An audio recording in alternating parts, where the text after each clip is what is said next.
Hello everyone. So once again, it's Thursday, January 30th, and we're snowed or iced in. So I thought I'd record this lesson video for you, pretty much the end of lesson 5.3, and walk you through the simulations I had mentioned yesterday. So you'll need to have your textbook, your calculator, probably something else to jot down some notes about the simulations, because I don't think there's any room on your handout. But definitely I encourage you to do this along with me, because what should be happening is your results will be similar to mine as we do the simulations, but not identical. And that's sort of the point. So unless you're doing this yourself on your end, some of the point might be lost. Okay?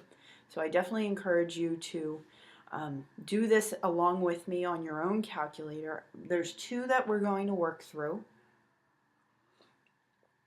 The first being at the very, very start of that textbook section 9.1.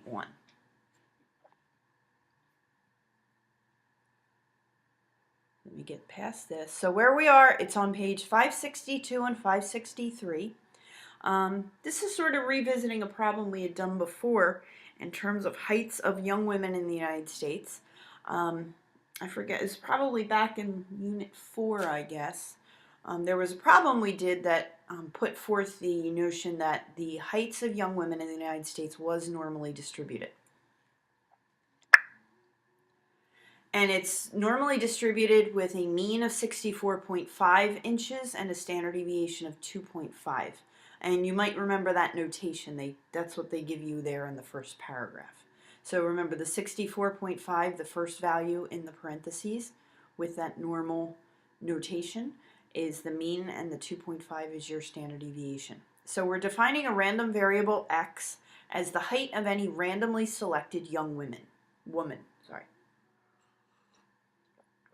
So basically what we're going to do is, imagine the population of all young women in the United States. We want to do a sample. And our sample is going to be 100 young women at a time. And that's what we're going to simulate on our calculator, is sampling 100 young women and finding out what their height is.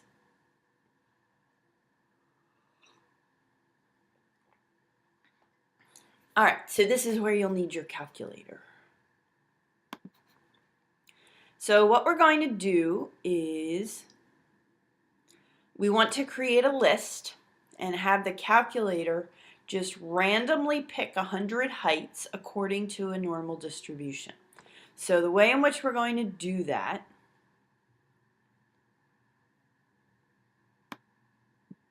is stat, and we want to edit, and we want to just dump everything in list 1. So if you have anything there under list 1, go ahead and clear it out. And then the way in which we want to tell the calculator to do this is if you go to the very, very top, so that L1 is highlighted, then we want to go under math along the far left, and then across the top to PRB, probability, and it's the one that says rand norm.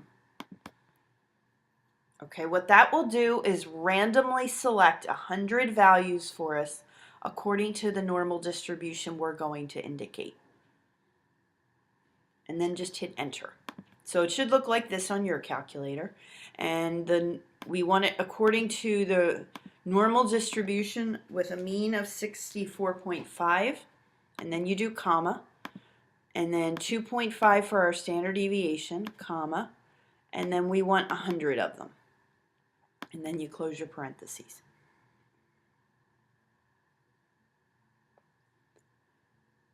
So when you have that typed in, just hit enter. Now your values might or might not be the same as mine. They could be pretty similar because we were all doing this according to a normal distribution defined as we did. So our numbers might be pretty similar, okay, but they might not be identical. All right, so the next thing we want to do is take a look at the histogram of this. All right, so go under y equals, make sure you don't have anything there under y equals. If you do, you can clear it out. And then we're going to go ahead and set up our stat plot. I think mine was already on. So you want to set it up for a histogram.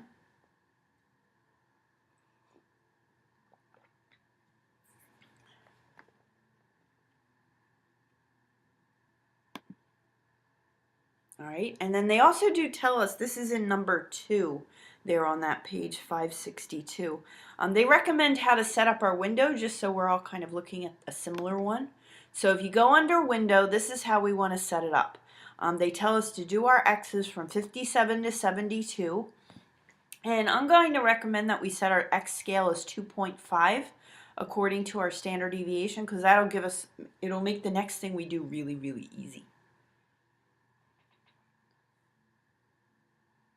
And then they recommend that the minimum values be -10 to +45. And you can just do that Y scale as 1. So set up your window so yours looks like mine. And then once you have that done, don't do zoom stat like we usually do.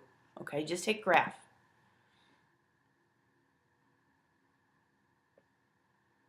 Okay, now again, your histogram might look a little bit like mine, might not.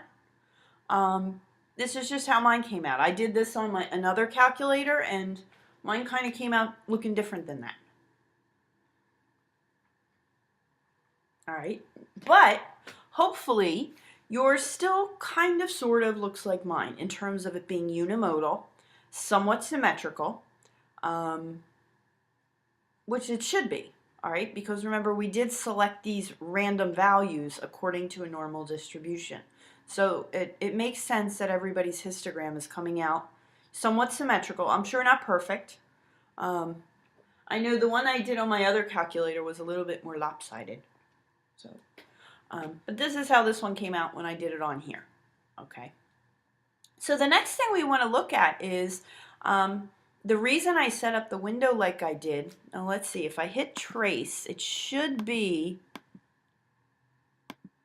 okay, this bar right smack dab center of your screen. Okay, just to the left of where my little blinky spider is, okay? That's your 64.5. So think about it like when we used to draw our own normal curves. Remember, we draw our curve and our mean would be at the center. That's kind of why I set up the window like this, because 64.5 is smack dab in the center, and each of these sides of the bars of in the histogram, they're representing 1 standard deviation away, 2 standard deviations away, 3 standard deviations away, just like we would have marked on our own normal distribution when we drew it ourselves. Okay, that's why I set it up this way. Because another thing I wanted us to talk about was, remember we had the empirical rule, which tells us that it's the 68, 95, 99.7 rule. So according to that, it should be true that 68% of all of our data is going to lie within 1 standard deviation, 95% is going to lie within 2 standard deviations, and 99.7% of all of our data values should fall within 3 standard deviations. So let's kind of check that out on this. All right, because remember this bar smack dab in the center, 64.5. So these 2 big bars I'm looking at in the center, they're both representing 1 standard deviation to the left and 1 standard deviation to the right. So let's see, over in this bar I have 35 values. This one I have 35 also. 35 plus 35 is 70. Okay, so that's a little bit more than the 68%, because remember we had 100 people in our sample when we did this. So mine turned out that I have 70%. All right, pretty close to 68.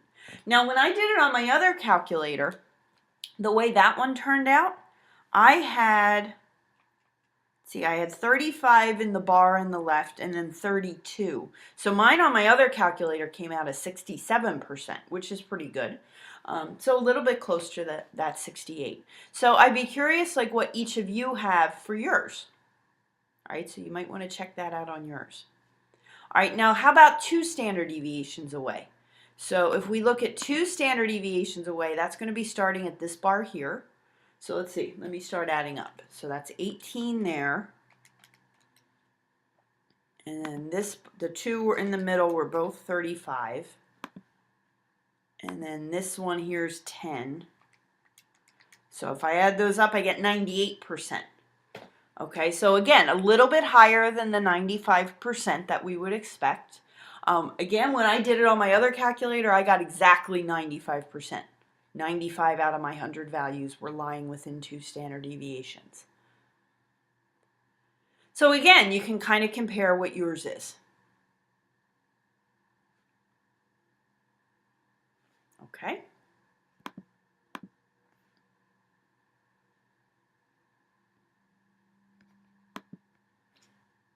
All right, so the next thing we want to do is we want to run one variable statistics and see, because remember what, the national norm, okay? It's truly true that the population of young women in the United States, the mean height, if that's really 64.5, well, we want to see what it came out to be for our sample. All right, because remember, we only sampled 100 women here. So what is it that the average, the mean, comes out for our sample? We want to see how close that is to 64.5. So let's go back to our quit screen, and we're going to run one variable statistics on our list of numbers. And I'm going to go ahead and do this on my other calculator where I had this done also, just for comparison. All right, so go ahead and calculate it. So this is what I'm getting for this one.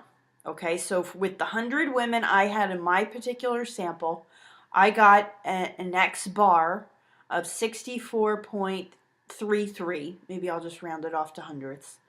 Okay. My standard deviation, I'm going to use the S because that's the one just for my particular sample. That came out as 2.47. All right, that's pretty close to the 2.5. And even my X bar, I remember the national mean was 64.5. I got 64.33. Now, yours might have come out different, and I kind of hope it did, because that's sort of the point again, okay? So let me kind of jot these down, what I got here. So 64.33 and 2.47. I'm going to go back and kind of just take note of that. All right, so my sample of 100. So I got an X bar of 64.33, and my standard deviation was 2.47. Okay, well, let me check it out on my other calculator, just out of curiosity. Okay, my other calculator. All right, and take note of what you got for your sample. Okay, now my other calculator, on that I got 64.21 for my X bar, and my standard deviation there was 2.61. All right, so one came out a little bit lower than 2.5, another came out a little bit higher. Okay, so the idea behind this, and this is where if we were all together, in our broadcast, we'd kind of be going around the room and I'd be asking every single one of you, what did you get for your X bar? All right, so the idea would be that if we were all together, I'd have these 2 bits of information, and then the 10 of all of you, okay, so that would make 12 bits of information between all of us. We'd have 12 X bars that we could put into another list and then graph and find the mean of those. All right, because remember the whole idea behind a sampling distribution. Big population, you do lots of little samples and get an X bar of each of those, and then kind of re-average those X bars to see what you come out as. All right, because what I would hope, and what should technically happen, is if we had all 12 of ours X bars from each of us doing this on our calculator, if we were to find the average of all those X bars, it should come out pretty darn close to 64.5. All right, that's what should happen. And if we were all together, that's what we'd be doing right now. All right, now another little interesting tidbit about the standard deviation, because we know what should happen to the mean. Okay, the mean really should come out, you know, if we average together all of our individual X bar values, they should come out to about 64.5. And the idea is that the more samples we would do, like maybe if I had each of you guys do this twice, because then we'd have 22 data bits of information, it should even then get closer to 64.5. So it's the whole idea that the more data, the better. Because the more samples you have, you should get a better approximation of the true population parameter, being the mean in this case. Now, standard deviation. Well, we would expect it to be close to 2.5, but we have to remember that we did obtain these values by each of us doing an individual sample of 100. So one little formula you're going to learn later on, not right away, we haven't talked about it yet, is that what it should be true is that the standard deviation for our sampling distribution on X, it should be equal to the population standard deviation over the square root of n. All right, that's going to be a formula you will come to know very quickly. So let's kind of check out what happened here. All right, I'm just going to kind of try mine. So let's see, if I did, let's see, 2.5 over square root of 100. Okay, that's what it would be for this. So what's that come out as? 2.5, well, I should do that in my head, shouldn't I? Divided by 10, that's going to be 0.25. All right, so what should happen is if we were to take all of our individual X bars, all right, and so remember 10 of you plus my 2, that's 12 data points. And if we were to run maybe one variable statistics on all 12 of our different X bar values, we already said that the mean should come out pretty close to 64.5. What should happen to the standard deviation? It should be close to 0.25. All right, again, more samples, little variability. All right, notice 0.25, that's not much variability at all. And the reason is because all of us did a sample from a normal distribution to begin with. So yeah, our variability that we should be seeing should be pretty small. Okay, so that's what would happen if we were all together. That's what we should be seeing. And as I said, we hadn't come across this formula yet. It's going to be one that we'll sort of be seeing a lot more of later on.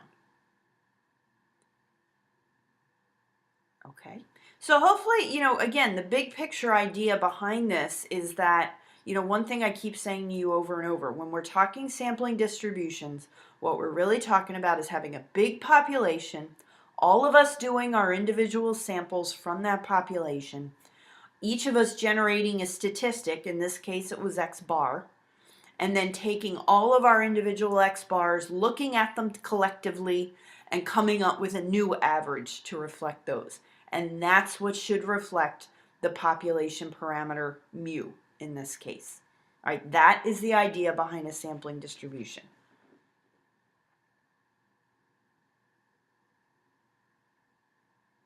All right, so we're going to go look at another one, and this will probably be the last one we look at today. I don't want to take up your entire day, so these are all the notes we went through before, and this is the one that I had mentioned before that we would come back to. So if you flip over to page 569, actually it's 570, I think. Or is there one more we were going to do? Maybe there's two more we're going to do. Yeah. This is the second. There's 3.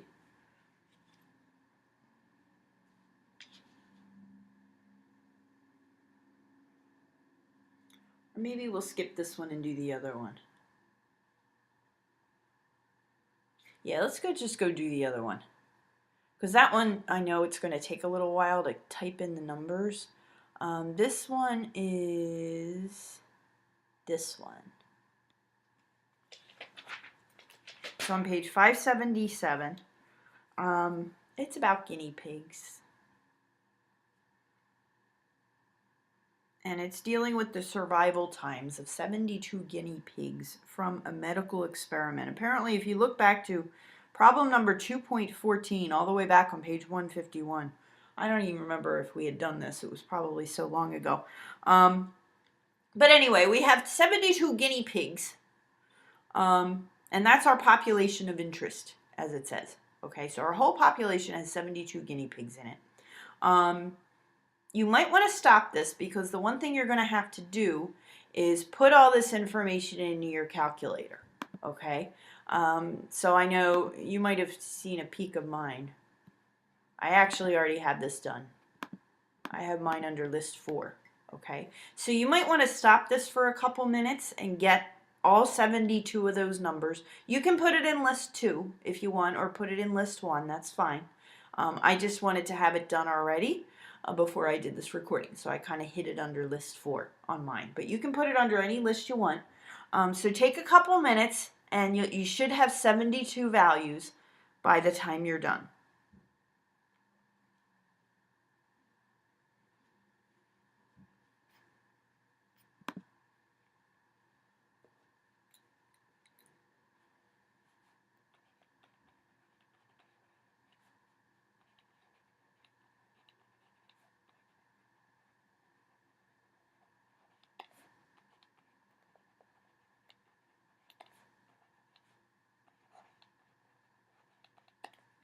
All right, so assuming you're done that part, if you take a look at letter A, now they want us to make a histogram, and that's going to be the population distribution, and it should come out there telling us that it's skewed to the right. So let's take a look at that. All right, so let me go make sure this should be set up for a histogram already. Now I need to change mine to list 4. So wherever you might have put your list of guinea pig survival rates, make sure you choose the correct X list, okay? And I guess we can just do zoom 9. I guess I gotta go back to my quit screen, okay. Because we don't necessarily want to use the same window we had before. And as they said it should, it's definitely skewed to the right. Now all of us had the same numbers, so all of our graphs should look the same way. And this is sort of going to make another point. So another reason I need you to do this as well.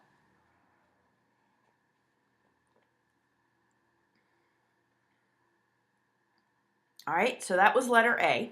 Okay, so we've confirmed that it is skewed right. So let's see, I'm just curious. So if I hit trace, so minimum of 43, maximum. So I don't know if this was like that in minutes or days. We'd have to go back to page 151 and check it out. I don't remember what this problem is about. All right, so the next thing they want us to do in letter B is find the mean of the 72 survival times. This is going to be our population mean mu. Okay, so let's go ahead and do one variable statistics on that. And again, we should all be getting the same answer. All right, I got to change this to list 4. All right, so we all should be coming out with 141.847. So let's take note of that. So our mean is 141.847. I don't think they ask us for the standard deviation. Nope. Okay. So that is what the mean survival time is of these guinea pigs. Okay, so that's letter B. All right, letter C. Now this is where the sampling comes in. So this is where we're all going to start getting different answers, okay? They want us to label the members.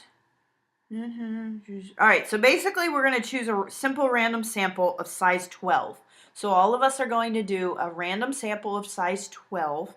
And they suggest they kind of have us number the 72 values. So I kind of numbered them in columns. So like going down the columns, that's how I did it.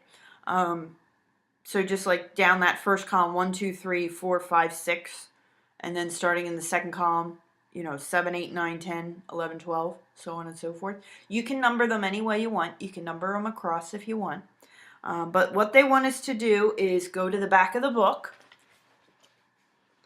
All right, and remember that it is 72 values. So when you pick a row, you can pick any row you want to work from. Okay. We're going to go 2 digits at a time because remember that we have 72 guinea pigs. All right. So I want you to take a minute and pick any row from the random digit table in the back of the book. Go 2 digits at a time and maybe just jot down, what your values you get. Okay. So like for instance, when I did it, I already kind of did it. Okay. Let me go back here. So like when I did it, my first number that I got was, which row did I use? I forget which row I used. I didn't write down which row I used.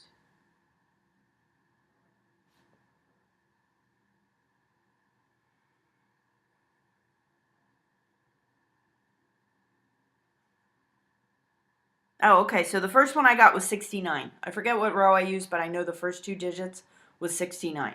So I'd have to go through and find the 69th, however I numbered them, the 69th guinea pig, okay? My second 2 digits were 33. So then I'd have to go through and pick out the 33rd one, okay? So I'm going to go ahead and do that. I'll refigure it. And what I want you to do is do the same thing and just jot down from the table which guinea pigs you'd be using. Okay, so basically we're using a random digit table to randomly pick 12 numbers out of this table. Okay, so take note of which 12 you're using. And what we're going to do is put those into another list in our calculator. All right, so while you do it on your end, I'm going to do it on mine. Okay, I'm going to go ahead and put mine under list 2. Okay. So take a minute to do that, and I'll type mine in. And this is where we really want to compare what happens.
All right, so they're the 12 that I got.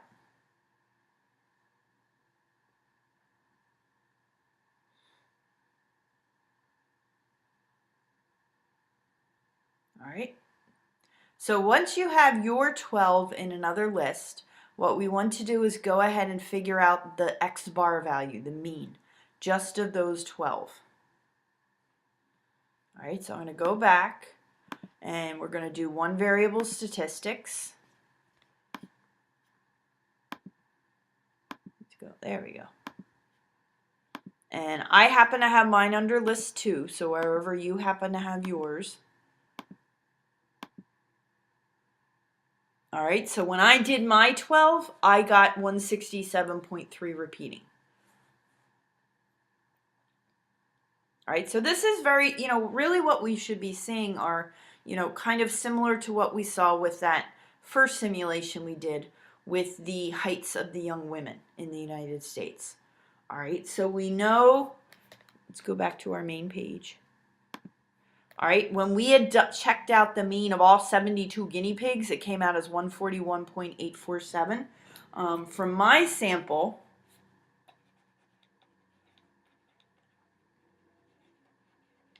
I got an X bar of 167.3 repeating, and that's a lot higher.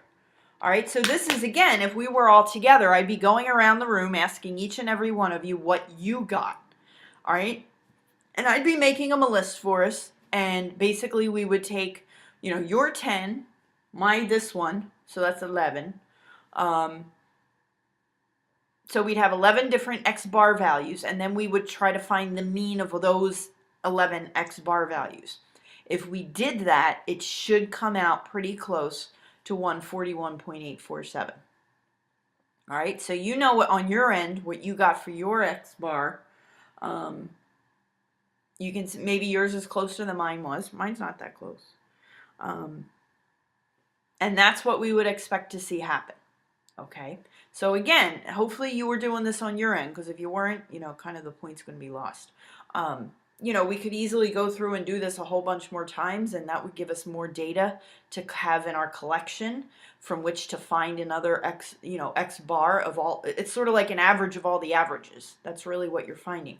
But what we should find is, especially as we do this more and more and more, as we would have more X bar values to contribute to this, that mean of all of those individual X bars should come pretty close to the population mean mu. All right, now as we were talking about before, if we were to take all of our individual X bar values and then check out maybe the standard deviation of all of our X bar values, remember that's the thing that should be about equal to sigma over square root of n. So did we do sigma for this? Let's see. We can do that really quick again. Let's see. So I'm going to do stat. That's what I had under list 4.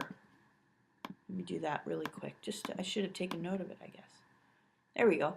Now remember, this 72 was representative of our population, so we want to use this 108.44, I guess 45. We'll just make it 45. Because remember, it did say that the 72 guinea pigs comprised our entire population. So we want to go with the sigma standard deviation. So 108.45. So let's see. So 108.45 divided by, there were 72 guinea pigs. So let's see what we get if we divide that out.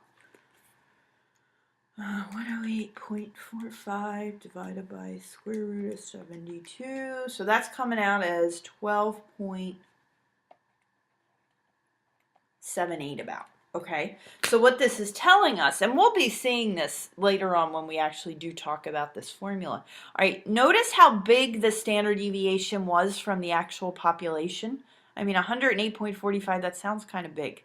But notice how much it decreases when we take all of our X bar values and look at the standard deviation just of those.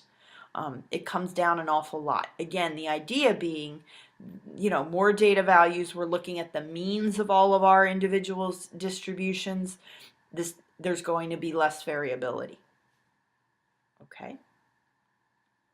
So those are the simulations that we would have run through. Just to kind of give you a more hands-on feel for, what a sampling distribution is, how it behaves, what it does. Hopefully you were able to get the 3 homework problems from yesterday done, 9.2, 9.10, and 9.12. Let's see, there were just maybe a couple more that you were going to do, because you actually did most of them already. And that one we're going to do.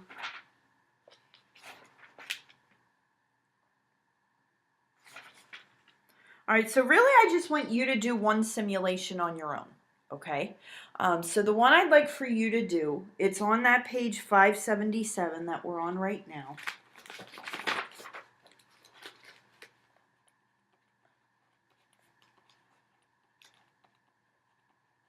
It's number 9.8 at the bottom of the page. It's somewhat similar to the guinea pig problem, but not as cute as guinea pigs, because now we're talking ball bearings. Now this is definitely one you'll need to sit down with your calculator, okay? Notice how they give us these, all these numbers in the table. You don't necessarily have to enter them, I don't think, in your calculator. I already did it, so I have to admit I cheated. But if you take a look at the problem, what they do is just to kind of walk you through it before you try it on your own. This is the results of simulating on a computer 100 repetitions of drawing a simple random sample of size 200 from a large lot of ball bearings. And 10% of the bearings in the lot do not conform to specs.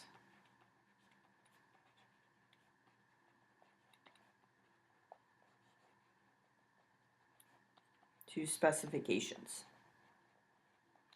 All right, so they tell us what that means is we have this is a proportion problem, so we have P equals 0.10. All right, so the values in the table then are the counts of non-conforming bearings in the sample of 200. All right, so they did a sample of 200 and they counted up how many ball bearings did not conform to specifications, and that number is what you see in the table. All right, so the very first number is 17. So what that says is out of their first sample of 200, there were 17 that did not conform to specifications. All right, going across, then they did another sample of 200. And out of that sample, 23 did not conform to specification. Then they did another sample of 200. And out of that one, 18 did not conform to specifications. Okay, so they did this 100 times. And that's the numbers you see in the value in the table there, okay? So what they're going to want you to do is to make a table that shows how often each count occurs. So if I might make a suggestion as to how you do that, just to kind of make it easy to organize it, because I already did this, all right? So what I would do maybe is kind of create for yourself a table. And you're just going to tally up. All right, so I think the smallest number in that table is 9. So I would just start, create a big table, 9, 10, 11, 12. I think you have to go up to 30. All right, I think the highest number that did not conform to specifications was 30. So you just need to kind of go through the table and tally up how many were there. So I think there's only one that had a 9. I think there's only one 9 in there because you're going to notice a lot of numbers repeat. Okay. I think the next one, 10, 11, 12 you kind of skip. The next one's 13, and I think there were 3 13s if you go through. Okay, so just start creating a tally. So you'll have to do the whole table all the way up to 30. Just kind of go through each of these values, tally up how many times they show up. And then once you have your tallies done, you need to create a p hat value for each of those counts of non-conforming ball bearings. So for instance, for 9 ball bearings not meeting specifications, that's going to be 9 out of the 200. For 10 ball bearings not meeting specifications, that's going to be 10 out of 200, so on and so forth. And you can see 13 out of 200. All right, so once you have all those p hat values created for all of your counts, what they're going to ask you to do is then find, and this is on the next part, in part B, I guess it is, to find the mean of all of your p hat values, because that's what should approximate that 0.10 of, 10% of all ball bearings not meeting specifications. But this is where it gets tricky, because those counts occurred multiple times, and you need to account for that when you're trying to determine your average p hat value. All right, so the way in which you're going to do that, if we go back to the calculator, go under a list, and you can clear out other stuff. All right, so the first one was 9 ball bearings out of the 200 not meeting specifications. So you can just type it in as the fraction. All right, and that only occurred once according to our tally. All right. The next one that showed up was 13 ball bearings not meeting specifications. So that's 13 out of 200. But that occurred 3 times total, according to our tally. So that 0.065, that was the 13 divided by 200. We need that a total of 3 times in our list. Okay, the next one would be 14 ball bearings out of the 200, not meeting specs. And if your tally matches mine, there should have been 2 of those. All right, so the 0.07, that represents 14 out of 200 ball bearings not meeting specs. That has to show up twice. All right, and then you just want to continue like that. All right, so once you have your whole list in here, there should be 100 values. And from that, you're going to go ahead and do one variable statistics and find your X bar. It's like you're finding a mean of a proportion, basically. But that's the value that should be pretty close to 0.10. All right, and if you did it right, it comes out pretty close. Okay, so give that a shot. It is a little tedious because it's going to take you a little bit of time to do all that. But it does work. And we'll go over this next time I see you. I guess we'll just play it by ear to see what happens for class tomorrow. So keep an eye out on your email for something coming from me later today or early tomorrow morning, once we see what both Cape Hatteras and Mount Airy, if you all are going to be in school. All right, so thank you once again for joining me for this today. Enjoy the rest of your day, and hopefully I'll be seeing you soon.